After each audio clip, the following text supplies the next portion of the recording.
वक्रतुण्डं महाकाय सूर्यकोटिसम्प्रभा निर्विघ्नं कुरु मे देव सर्वकार्येषु सर्वदा। मंगलभवनय मंगलहारी उमा जपते त्रिपुरारी।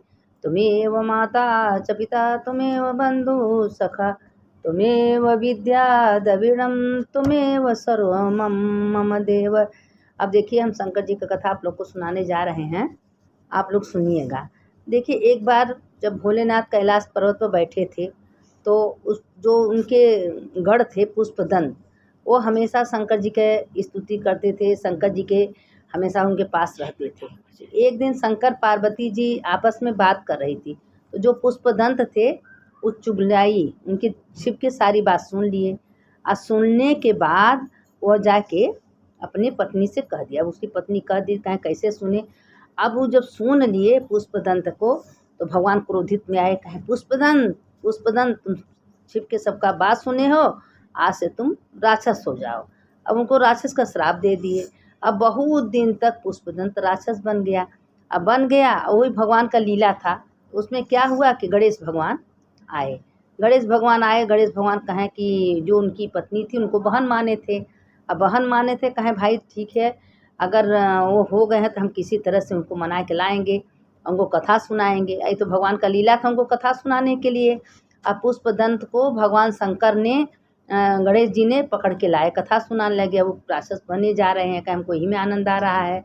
जो जिसमें बन जाता है सोचता है कि हमको उसी में आनंद आता है। लेकिन अब वो गणेश जी उनको पकड़ पकड़ लिया कथा सुनाने के लिए। कथा सुनाते सुनाते बहुत काल बीत गया। अब बहुत काल बीत गया, इसीलिए कहते हैं ना कभी छिप के किसी का बात नहीं सुनना चाहिए, कोई चुगलाई नहीं करना चाहिए, कहीं किसी का बात नहीं करना चाहिए, क्योंकि इसका जो ऐसा करता है वो राक्षस योनि में प्राप्त होता है। तो जब इसी तरह गंधर्वराज पुष्पदंत भगवान शंकर के निकट गए तो पापों से रहित थे, लेकिन भगवान स्वरूप जानते सब कुछ थे। लेकिन भगवान कहते हैं ना कि भक्तों को सुधारने के लिए उनको दंड तो देना पड़ता है। तो भगवान को सुधारने के लिए वो अपना दंड दिए। दंड दे के बोले कि तुम जो है सर्वथा वर्ण नहीं है कर सकते, तुम किसी का बात नहीं सुन सकते। लेकिन वो लगा प्रार्थना करने भगवान को कि आपकी महिमा अपरंपार है, आपकी वाणी अपरंपार है, हे भगवान क्षमा कर दीजिए, अब ऐसा गलती कभी नहीं करेंगे हे भोलेनाथ। अब लगा उसका उनका भोलेनाथ का स्तुति करने, अर्थात किसी की स्तुति नहीं कर सकते, हे भोलेनाथ हमको क्षमा कर दीजिए। भोलेनाथ कहे अपने के कर्मों के दंड तो सबको मिलना चाहिए, जो जैसा कर्म करता है उसे दंड मिलना है। उसी में एक ब्राह्मण थे, वो ब्राह्मण क्या है कि वो बहुत दिनों तक वहाँ शंकर जी का पूजा करूँ। जंगल में एक शंकर जी अकेले थे और कोई नहीं था। और पूजा करते करते एक ब्राह्मण का लड़का छोटा सा गया, कहे भगवान हमको भी रख लीजिए, जो आप खाएंगे वही हम भी खाएंगे। तो कहा ठीक है तब तुम कहते हो तो इधर रहो। अब वो जो अपना बनाते थे भगवान को भोग लगाते थे, खाते थे। एक दिन उनको कहीं जाना था, उसको देखा तो था नहीं, 10-12 साल का लड़का था, कभी देखा नहीं था कि भगवान को कैसे भोग लगाते हैं। अब वो सोचा कि अपन चावल दाल रोटी जो कुछ बनाया, भोलेनाथ को कहे कि निकल के भगवान खाइए। अब बाबा जी खिलाते थे तो आप खा लेते थे, हमसे नाटक कर रहे हैं, हम भी भूखे हैं, जल्दी खाइए। अब भगवान सुन ही रहे हैं, डंडा निकाला, कहे नहीं निकलते डंडा से ठोकेंगे। मारे डर सोचे भगवान सचो डंडा से लड़का हम मार देखा तो मैं क्या करूँ। निकल के भोजन कर लिए। दूसरे दिन पार्वती भी आ गई, तीसरे दिन गणेश भी आ गए, चौथे दिन कार्तिक भी आ गए।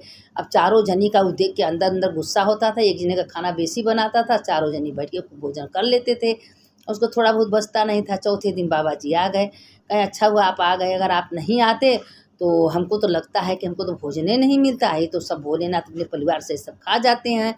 और उनको क्या किया कि डलिया में रख देता था, गंगा किनारे ले कर जाइए नहा धो के आइए, मंदिर में बैठ जाइएगा। अब भगवान मन इतना मुस्कुराते थे, हंसते थे। पार्वती से कहें पार्वती ऐसा भक्त तो हमारा कभी मिला है, कहें निर्छल, इसके मन में कोई पाप दोष तो है नहीं, वो बच्चा है, जैसा कहता है वैसा उसके मन में आता है करता है। अब आए चारों जनी बढ़ जाए तो बाबा जी से कहने, बाबा कहें तो हमको पागल समझ रहे हो, मजाक समझ रहे हो, हमारे सामने छठी का तुम ही भोग लगाओ। दो सामान वामान सब बाबा जी जुटा दिए। अब वो खूब मजे का बाबा जी भी आए, खाना थोड़ा बेसी बनाया जाके भगवान से कहा भगवान देखिए नाटक मत करिएगा, बाबा जी आ गए हैं।